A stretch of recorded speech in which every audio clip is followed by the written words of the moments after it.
और शायद इसी वजह से ये संस्कृति बहुत अद्भुत और अलौकिक है।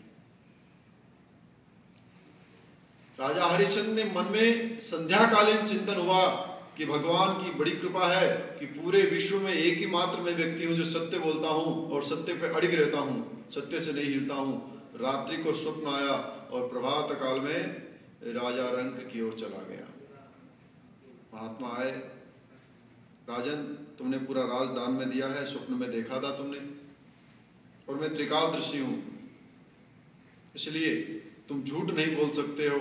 अगर झूठ बोलना चाहो तो तुम्हारा मन है, तुम नहीं देना चाहो तो तुम्हारी इच्छा है, अन्यथा वास्तविक में तो तुमने पूरा राज मुझे दान कर दिया है, इसलिए स्वेच्छा से पूरा राज मुझे दान में दे दो। राजा फंस गए अपनी बात में, क्योंकि स्वप्न में देखा था कि मैंने महात्मा को दान में दिया है, और राजा हरिश्चंद्र का ये प्रण था कि मैं प्राण त्याग दूं पर प्रण न त्यागूं। सत्य बोलने की इच्छा। राजा ने पूरा राज महात्मा की झोली में डाल दिया और कहा कि महाराज आज्ञा दीजिए कि मैं यहां से जा सकूं। तो सत्य परीक्षा कैसे लेता है, ये मत सोचो कि एक बार नुकसान हो गया तो बस उससे काम चल गया, नहीं। परमात्मा कहता है कि तू मुझे चाहेगा ना और अभिमान से चाहेगा तो तुझे इतना गिराऊंगा कि गिरने के बाद तू अपनी हस्ती को एकदम भूल जाएगा, तब भी मैं तुझे पूछूंगा कि तू कहाँ है, और तू मेरे को समर्पित हो जाएगा। तो तू जैसा है, जहां है, जिस भी हाल में है, मैं तुझे एक्सेप्ट करूंगा।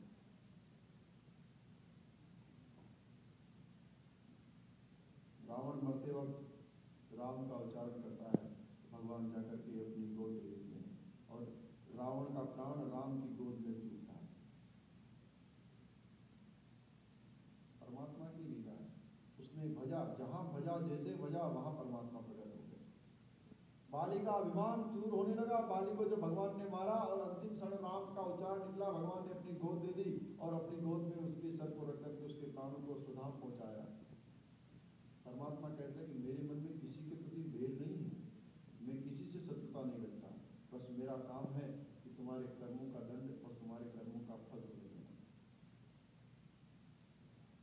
राजा हरिश्चंद्र जाने लगे तो महात्मा ने कहा, राजन कहाँ जाते हो, ये तो राज तुमने दान में दे चुके थे ऑलरेडी, वो तुमने दिया है, इसकी दक्षिणा कहाँ है, ऊपर से दक्षिणा भी दो। महात्मा ब्राह्मण को बिना दक्षिणा दिए नहीं विदा करते। बोला महाराज अब तो मेरे पास कुछ नहीं है। पहले राजा ने कहा कि मंत्री जी जाओ और राजकोष से जितना धन है लेके आओ, महाराज को जितना चाहो उतना दे दो। तो महाराज ने कहा कि रुको, तुमने ये दान दे दिया तो मेरा है, इसमें से तुम कुछ नहीं कर सकते, तुम दक्षिणा दो। तो बोला मैं कैसे दूं, जैसे मर्जी दो, तुम मुझे दक्षिणा थोड़ी करो। तब राजा ने स्वयं को बेचा, पत्नी को बेचा, पुत्र को बेचा, और उसके बाद जो भी द्रव्य आया उस द्रव्य को महात्मा की झोली में डाल दिया। और काशी में जाकर के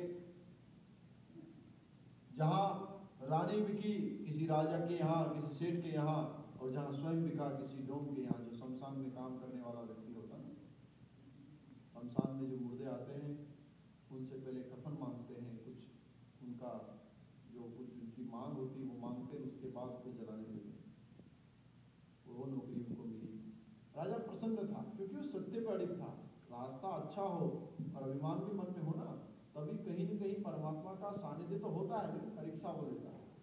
इसलिए कहते हैं अभिमान नहीं करना चाहिए। जो भगवान ने हमें दिया है, भगवान ने हमारे साथ जो घटित किया है, वो हमारा सौभाग्य है कि परमात्मा ने मुझे इस काबिल समझा,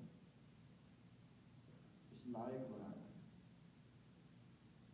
राजन रात की अंधेरी में मुर्दे जल रहे थे। जब मुर्दे वहां लोग छोड़ करके चले जाते हैं, आधा मुर्दा जल जाता है, तो घर वाले बोलते हैं भैया तुम देखते रहना, जब जल जाए तो ठंडी कर लेना, हम जा रहे हैं, 3 दिन बाद आएंगे अस्थियां लेने के लिए।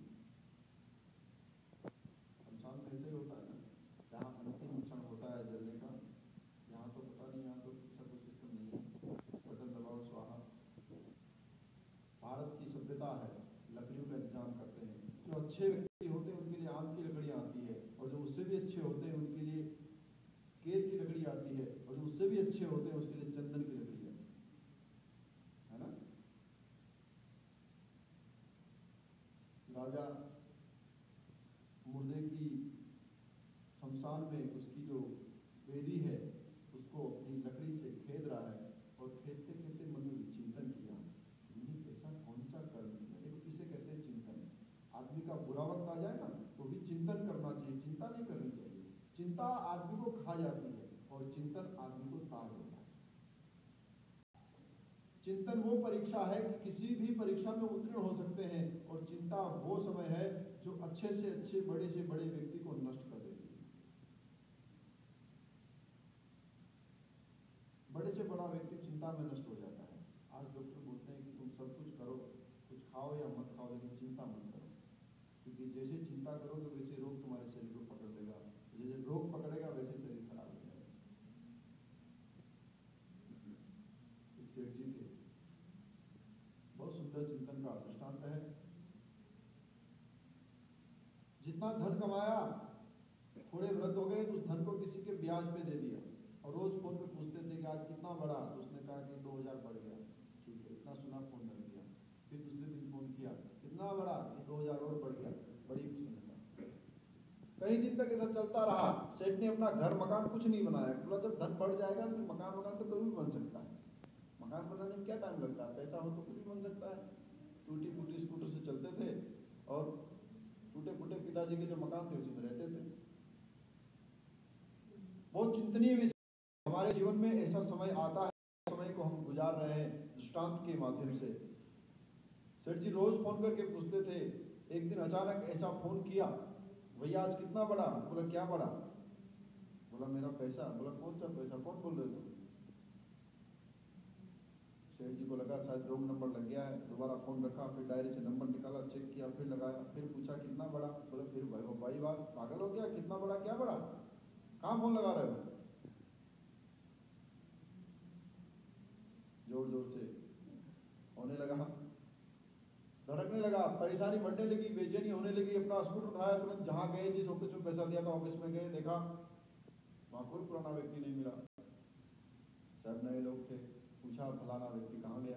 बोला कौन व्यक्ति, कैसा व्यक्ति? वो तो कब के चले गए, या किराए पे दिया था, अब दूसरे किराएदार आ गए, उनको हटा दिया, ये आ गए। जीवन भर की पूंजी लेकर के चले गए। सेठ जी बहुत परेशान, चिंता में बैठे, दुखी मन से। अब न मेहनत कर सकते हैं, न उस धन को वापस पा सकते हैं। ये सोच रहे हैं कि अब क्या करें जिससे वो धन वापस मिल जाए। एक बार धन चला गया तो फिर वापस अपने सगे संबंधी नहीं देते हैं, दूसरा कौन देगा? इस बात को मेरे से ज्यादा आप भली बातें जानते हैं संसारी व्यक्ति। संसार में धन की आपको हमेशा पाला पड़ता रहता है, हमारा बहुत कम पड़ता है। एक बार धन चला गया, ऐसे ही एक बार शरीर ने साथ छोड़ दिया तो फिर पहाड़ों की यात्रा नहीं कर सकते, दूर देश नहीं जा सकते। डॉक्टर मना कर देगा